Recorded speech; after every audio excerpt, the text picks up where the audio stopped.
ಇನ್ನು ನೀವು ಬಂಗಾರದ ಗಣಿ ಚಾನೆಲ್ಗೆ ಸಬ್ಸ್ಕ್ರೈಬ್ ಆಗದಿದ್ದರೆ ಈ ಕೂಡಲೇ ಸಬ್ಸ್ಕ್ರೈಬ್ ಬಟನ್ ಅನ್ನು ಕ್ಲಿಕ್ ಮಾಡಿ ಹಾಗೂ ದಿನನಿತ್ಯದ ಅಪ್ಡೇಟ್ಸ್ಗಳಿಗಾಗಿ ಬೆಲ್ ಐಕಾನ್ ಅನ್ನು ಪ್ರೆಸ್ ಮಾಡಿ. ಬಿಜೆಪಿ ಶಾಸಕನ ಪುತ್ರನಿಂದ ಮದುವೆ ಹೆಸರಲ್ಲಿ ವಂಚನೆ ಆರೋಪ. ಶಾಸಕ ಪ್ರಭು ಚೌಹಾಣ್ ಪುತ್ರ ಪ್ರತೀಕ್ ವಿರುದ್ಧ ಮಹಿಳಾ ಆಯೋಗಕ್ಕೆ ದೂರು. ಮಾಜಿ ಸಚಿವ ಪ್ರಭು ಚೌಹಾಣ್ ಪುತ್ರ ಪ್ರತೀಕ್ ಚೌಹಾಣ್ ವಿರುದ್ಧ ಮಹಿಳಾ ಆಯೋಗಕ್ಕೆ ದೂರು. ಮಹಿಳಾ ಆಯೋಗಕ್ಕೆ ದೂರು ಸಲ್ಲಿಸಿದ ಸಂತ್ರಸ್ತೆ ಯುವತಿ ಸಂಧ್ಯಾ.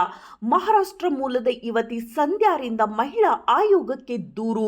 ನಿಶ್ಚಿತಾರ್ಥ ಬಳಿಕ ಲೈಂಗಿಕವಾಗಿ ಬಳಸಿಕೊಂಡು ವಂಚನೆ ಮಾಡಿದ್ದಾರೆಂದು ದೂರು.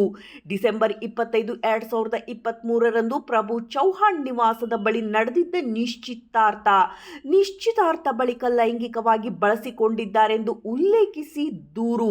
ನಿಶ್ಚಿತಾರ್ಥವಾಗಿ 2 ವರ್ಷ ಕಳೆದಿದೆ, ಮದುವೆ ಮಾಡಿಕೊಳ್ಳಿ ಎಂದು ಜುಲೈ 5ರಂದು ಪ್ರಭು ಚೌಹಾಣ್ ಮನೆಗೆ ತೆರಳಿದ್ದ ಯುವತಿ ಕುಟುಂಬಸ್ಥರು. ಜುಲೈ 5ರಂದು ರಾತ್ರಿ ಯುವತಿ ಕುಟುಂಬಸ್ಥರು ಹಾಗೂ ಪ್ರಭು ಚೌಹಾಣ್ ಕುಟುಂಬಸ್ಥರ ನಡುವೆ ಗಲಾಟೆ ಬಳಿಕ ದೂರು ನೀಡಲು ಹೊಕ್ರಾಣ ಪೊಲೀಸ್ ಠಾಣೆಗೆ ಹೋದರೆ ದೂರು ಸ್ವೀಕರಿಸಿಲ್ಲ ಎಂದು ಉಲ್ಲೇಖ. ಹೊಕ್ರಾಣ ಪೊಲೀಸ್ ದೂರು ಸ್ವೀಕರಿಸಿಲ್ಲ ಎಂದು ದೂರಿನಲ್ಲಿ ಉಲ್ಲೇಖ. ಮದುವೆಯಾಗುವುದಾಗಿ ನಂಬಿಸಿ ವಂಚನೆ ಮಾಡಿದ ಪ್ರತೀಕ ಚೌಹಾಣ್ ಹಾಗೂ ಕುಟುಂಬಸ್ಥರ ವಿರುದ್ಧ ಕ್ರಮ ಕೈಗೊಳ್ಳಿ ಎಂದು ಮನವಿ. ವರದಿ ಶಿವಾನಂದ್ ಬೀಚ್ಕುಂದೆ.